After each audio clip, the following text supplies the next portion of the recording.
पूरे यूएफसी में अब सिर्फ और सिर्फ एक ही फाइटर है, इलिया टोपुरिया, जो अनडिफीटेड है और साथ में डबल चैंपियन भी। हाँ, आप जॉन जोन्स के साथ इसका आर्ग्यूमेंट कर सकते हो, लेकिन जोन्स ऑफिशियली एक मैच हारा है मैट हैमिल के साथ, जिसको बाद में कैंसिल किया गया था।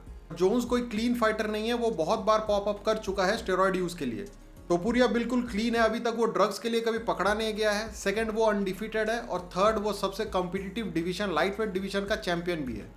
इलिया टोपुरिया आज के जनरेशन का सबसे स्पेशल फाइटर है, क्योंकि आपके, मेरे और बाकी सब के स्पेशल फाइटर्स को, फेवरेट फाइटर्स को वो हरा चुका है, वो भी नॉकआउट से।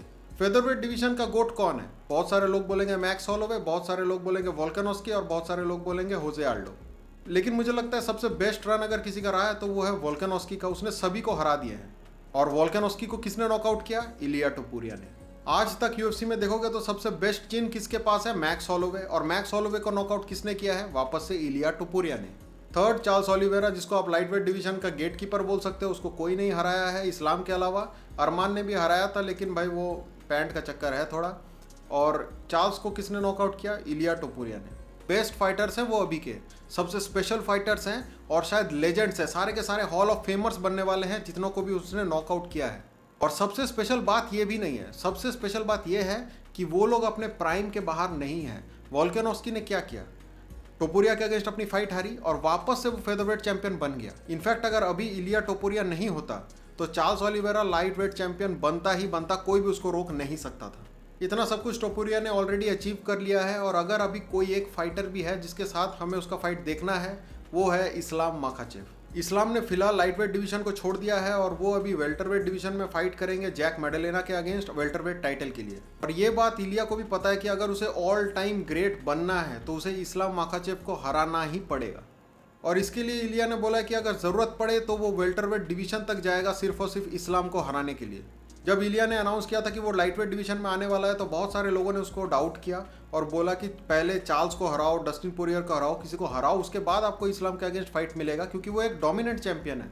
लेकिन अभी चार्ल्स ओलिवेरा को इतना ब्रूटली हराने के बाद मुझे नहीं लगता है किसी के दिमाग में भी कोई डाउट है कि हाँ, इस्लाम वर्सेस टोपुरिया होना ही चाहिए। और जितना डोमिनेंट ये परफॉर्मेंस था उसके हिसाब से तो भाई पाउंड फॉर पाउंड रैंकिंग 1 तो मिलना ही चाहिए, और मिल भी चुका है। At the moment टोपुरिया is the best prodigy of UFC. और भाई वो स्टार है, सुपर स्टार है अभी का, क्योंकि वो दूसरे डिवीजन में भी जा रहा है और फाइट को प्रेडिक्ट कर रहा है और उसके बाद जीत रहा है। उसने क्लियरली प्रेडिक्ट किया था कि वो चार्ल्स ओलिवेरा को फर्स्ट राउंड पे नॉकआउट कर देगा, और उसने कर दिया।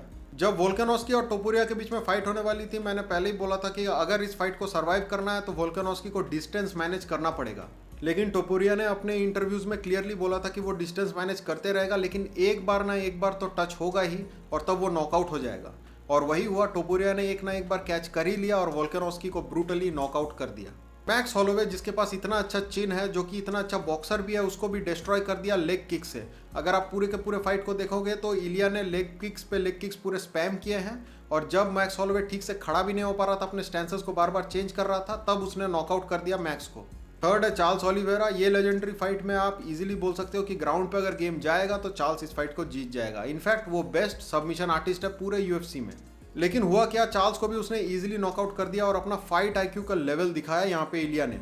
अगर चार्ल्स को यहाँ पे टोपुरिया को हराना था तो उसके लिए सिर्फ एक ही चांस था, वो है बैक लेग फ्रंट किक, और वो भी उसको स्पैम करते रहना पड़ता ताकि डिस्टेंस मैनेज हो पाए। लेकिन चार्ल्स ने ये नहीं किया, वो सीधे आते रहा, फॉरवर्ड आते रहा, और फाइनली वही हुआ जो टोपुरिया ने प्लान किया था और उसने प्रेडिक्ट भी किया था कि भाई वो सीधा आएगा और मैं हुक मारूंगा and he will be knocked out, और हो गया।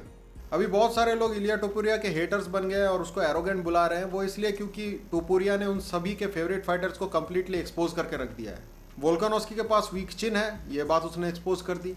मैक्स होलोवे लेग किक्स को ठीक से मैनेज नहीं कर पाता, इस बात को उसने एक्सपोज कर दी। और चार्ल्स ओलिवेरा के तो फाइट आईक्यू पर ही उसने क्वेश्चन खड़ा कर दिया। जब चार्ल्स खुद डिस्टेंस क्लोज किया, उसने एग्जैक्टली प्रेडिक्ट कर दिया था कि मैच किस तरीके से चलने वाली है।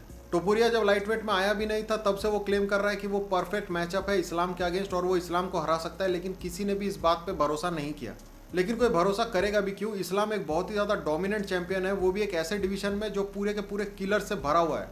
आप लाइटवेट डिवीजन को जरा देखो, पहले तो इस्लाम है, उसके बाद चार्ल्स ओलिवेरा, फिर Arman Tsarukyan, Dustin Poirier, Justin Gaethje, Max Holloway और अभी हेनाटो मोइकानो, सारे के सारे भरे पड़े हैं एकदम एक से बढ़कर एक कंपटीशन देने के लिए। अपने लास्ट 3 फाइट्स में टोपुरिया ने वोल्कानोस्की और मैक्स होलोवे को आउट क्लास कर दिया और चार्ल्स ओलिवेरा को आउट स्मार्ट कर दिया है। और एक बात आपने नोटिस किया है कि कितना काम और कंपोज रहता है टोपुरिया। वो एकदम डेडली बात है कि भाई एक फाइटर इतना ज़्यादा कंपोज रहे, वो भी जब वो अपने कंफर्ट जोन के बाहर होता है। चार्ल्स जब टेकडाउन के लिए जा रहा था, सबसे ज़्यादा कंपोज टोपुरिया था वहाँ पे, जबकि ग्राउंड गेम में सबसे ज़्यादा डोमिनेंट पूरे यूएफसी में चार्ल्स है। ये जो कामनेस और जो कंपोजर है ना, वो आता है कॉन्फिडेंस से। और जो बंदा लगातार 3 हॉल ऑफ फेमर्स को नॉकआउट कर चुका है, उसके पास तो होगा ना ये कॉन्फिडेंस। फिलहाल मैं जब बात कर रहा था कि भाई टोपुरिया अभी का बेस्ट एथलीट है यूएफसी में, तो बहुत सारे लोगों ने मुझे बोला कि भाई एलेक्स परेरा ने भी तो ये काम किया था, तो फिर आपने एलेक्स परेरा को क्यों नहीं बोला था, और अभी टोपुरिया के बारे में आप बात क्यों कर रहे हो। तो ज़रा सा उसके बारे में बात कर लेते हैं। टोपुरिया और परेरा के बीच में जो सबसे कॉमन एक ही चीज़ है ना, वो है उन दोनों का डेडली हुक्स। भाई साहब, एक बार पड़ जाए तो आदमी परलोक सिधार जाता है सीधा। एलेक्स परेरा ने फर्स्ट चैंपियनशिप जो जीती थी, वो थी middleweight championship against Israel Adesanya. हाँ, ये वाला मैचअप काफ़ी ज़्यादा हार्ड था क्योंकि आडेसानिया एक डोमिनेंट चैंपियन था मिडिल वेट डिवीजन में। लेकिन परेरा ने वो चैंपियनशिप एक तरफा वन साइडेड नहीं जीता था। इनफैक्ट ऐसे मोमेंट्स थे जिसमें परेरा बेल से बच गया है, वरना आडेसानिया ने उसको कंप्लीटली नॉकआउट कर ही दिया था।